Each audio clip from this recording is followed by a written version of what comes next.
и войною.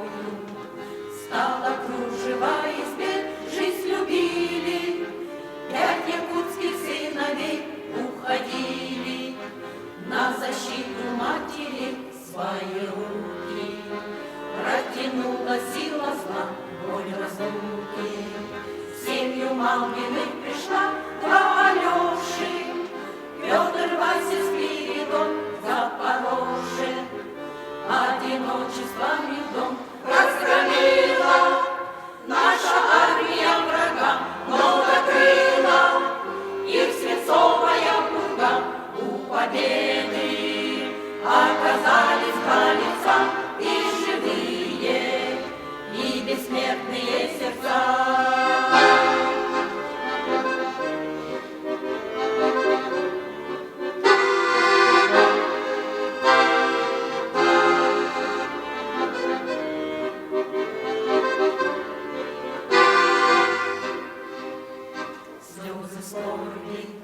В сердце матери текут, но в граните.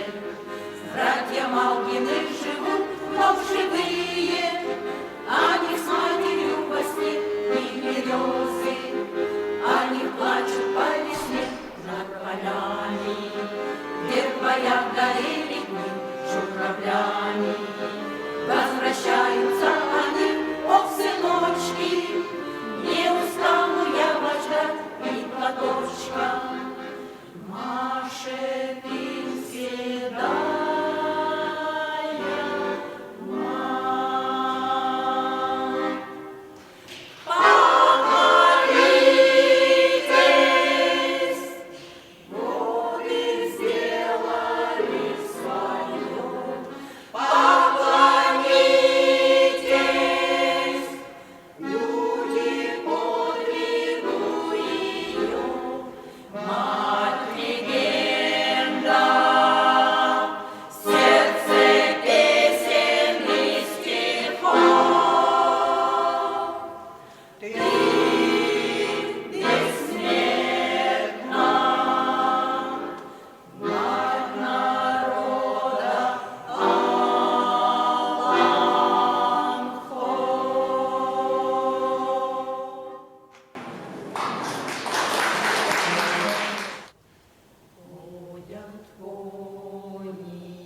Yes.